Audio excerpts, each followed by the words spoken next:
Hello and welcome to the Popcorn Junkies, and we are reviewing an Iranian film for a change. This is an Iranian movie that was featured at the 2021 Cannes Film Festival, the Directors Fortnight. It's the first film by Panah Panahi, who I believe is also the son of an exiled film director. So this is the son of an exiled filmmaker's first film. It's called Hit the Road.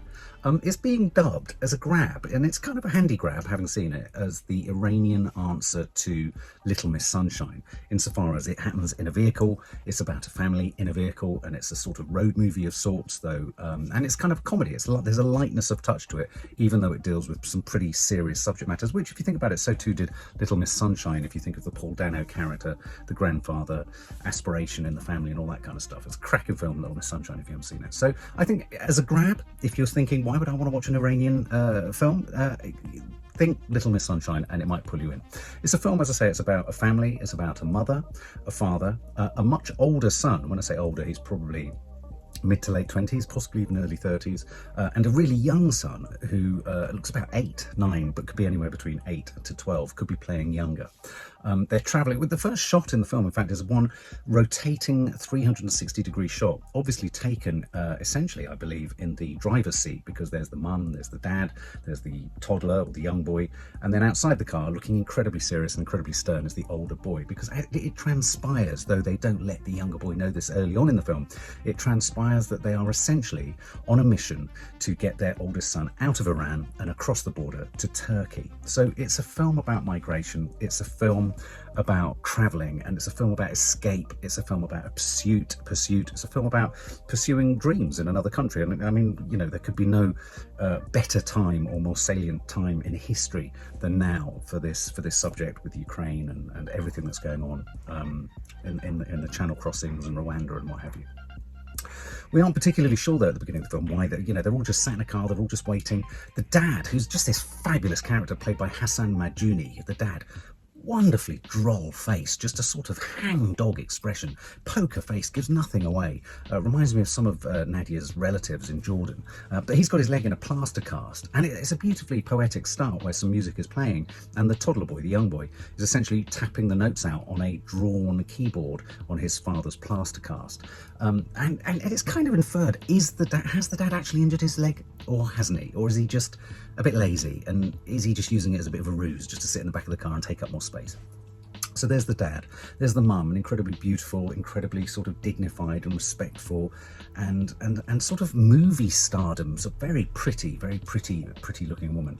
And then of course there's the son, who's an incredibly brooding, dark presence, which is not surprising once you discover later in the film that he's actually being taken out of the country, essentially. He's been smuggled out of the country.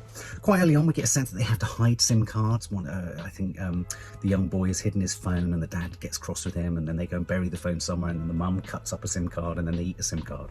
And so it's kind of comedy of errors. I was getting a bit of Waiting for Godot. It's like, why are we waiting in this car? What are we waiting for? Are we waiting for a trigger? Anyway, and then finally they set off, and they set off on a journey, essentially to get their son out of the country. The young boy, it has to be said, from the get-go, is probably one of the most astonishing young child performances I've seen since that remarkable film, was it Syrian or Lebanese film, Capernaum, in which I think I've done a review on the channel of that. The young boy in that was absolutely astonishing. In fact, the baby in that film was an astonishing actor, let alone the toddler. But this boy in this film is quite phenomenal. I mean, he has a wisdom and a world weariness that's way beyond his age. You'd think it would be parked in his father. And so there's a nice comedy double act between the dad and the boy as they chitter-chatter about all sorts of stuff. They have a sick dog. There's a sick dog in the boot, so you've got a poorly puppy. And it's nice to see a dog. You often don't really see pets in films from the Middle East and things like that. So the fact that they're a sort of really conventional family with a dog in the boot that's not very well is really nice too. So an unlikely travelling band. There's pistachio nutshells everywhere. I can relate to this all the time. It reminds me of, for followers of our channel, my wife Nadia's father, my father-in-law Teddy, is Jordanian, and he tells great stories about travelling from essentially Jordan to Sidcup, and just the carnage and the madness within the car. And so this film does a really good job of not being claustrophobic, and yet essentially telling most of its story from within the confines of a small, battered car. Gradually we get a sense of the sadness of the older brother. He doesn't say much, and he's incredibly moody, and he's incredibly dour, and he's incredibly down. And yet there's a particularly sensitive and sweet scene, incredibly charming scene between him and his mother when they're sat at a sort of stop somewhere, and they're probably eating pistachio nuts, and he talks to her about his love. She asks him, she says, "Oh, you love films, or what's your favourite film in the world?" And like he says, "What a ridiculous question! How can you ask what my favourite film in the world is?" And it is an annoying question. People say, "What's your favourite film?" There's too many to choose from. But he says 2001: A Space Odyssey. She says, "Why?" And he says, "Well, nothing really happens other than a man falling into a black hole for half an hour." And that process, and he says it's kind of mindful, it's kind of meditative, there's mindfulness in it. And she says, "Oh, but galaxies are dangerous places, they have wars in galaxies," and he laughs and what have you. And the reason that's an important, I think, and significant scene is that, in a sense, it functions as a metaphor throughout this. There's lots of references, actually, to superheroes, Batman, Batmobiles, all this kind of stuff. They reference out to Western cinema. But the idea of this boy, this young man, the older brother, being taken out of his country around for whatever reason, persecution, whatever, economic migrant perhaps, to aspire to do something else, but he has to leave his family behind. That's entering a black hole, isn't it? This is what these migrants are going through. It's a huge metaphor, the fact that it might be sci-fi and in space. This might be in the dust and the duskiness of the desert and the dry, arid landscape. You're heading into a black hole, and so there's quite a nice bit of poetry there. Lovely. It's a film about relationships. It's kind of unevenly paced. It's rhythmically uneven. You feel that, but in a weird way, I wondered whether that was just my cultural impatience for the narrative norms of Western cinema, wanting to kind of go, let's have a little resolution here, let's have a sort of new start of a chapter here, let's have a little resolution here. And whereas actually it was uneven, but in a sense, if you let yourself go, that shouldn't bother you. You're genuinely sitting on a ride with a family heading across Iran.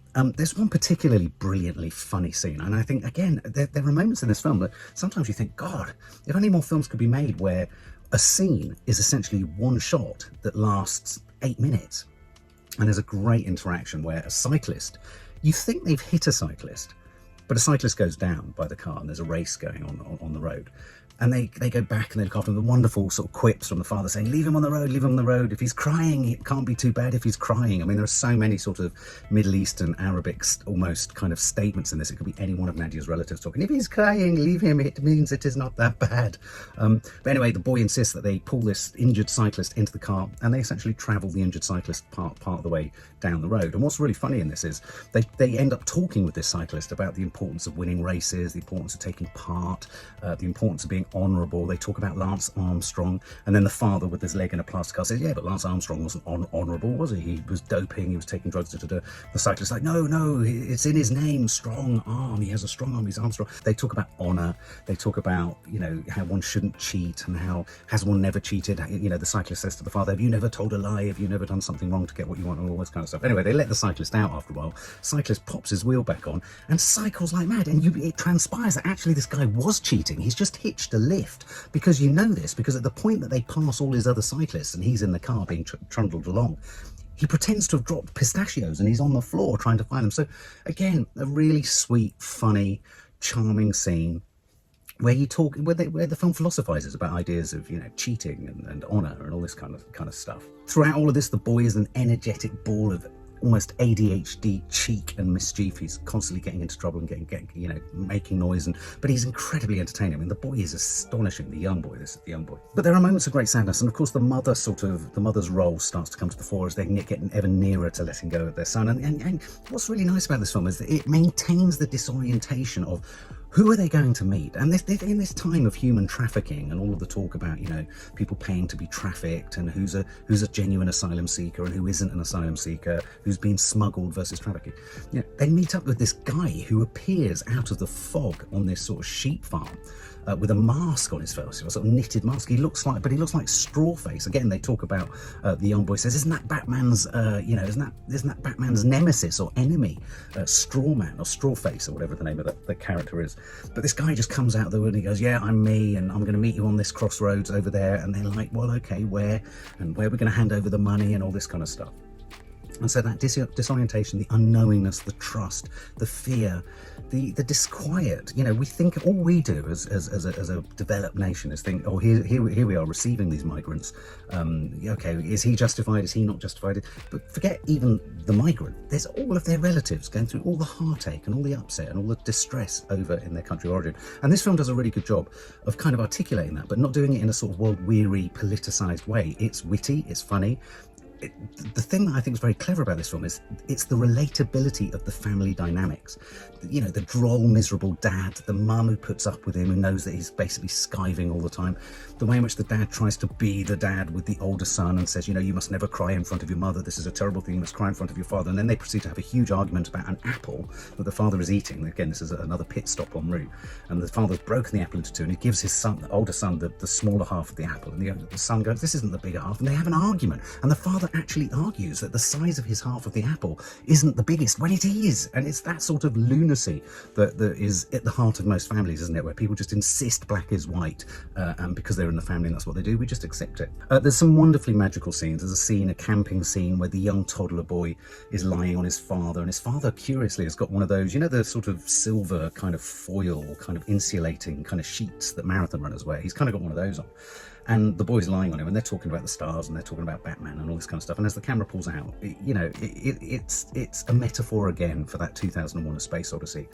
Out in the world, floating into space, floating into the world, this world that we all live in. The landscape is phenomenal. I mean, we hear a lot about Iran. We have a sense of Iran. We've heard terrible things about Iran.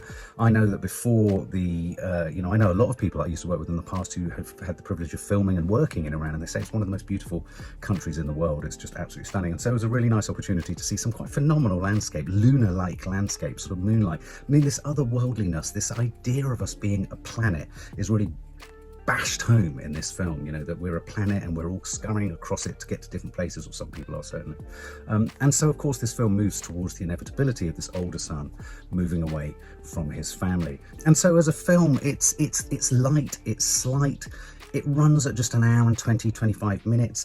I think there's some great value sometimes in having a little bit of a nose at a culture and a lifestyle that's utterly unlike ours. And I think sometimes this is where foreign cinema is such a brilliant thing, because it allows us to access walks of life or experiences or points of view in such an intimate way without us ever being able to even have the prospects of travelling to that country or whatever. And so to be sat within this car, quite literally, with this ill dog, I won't talk about what happens to the dog, but suffice it to say it's sad. There are moments of magic realism even where, a sort of song will come on the radio and the young boy will start to perform it to camera. I mean, those aspects of this film didn't work as convincingly for me. So there are elements, again, it goes back to that. There was a sort of rhythm thing for me that didn't quite work. And tonally, I found the end of the film was a bit confused and a bit confusing, and it went off into a bit of, it got a bit sort of, I don't know, caricature, surreal for the sake of it.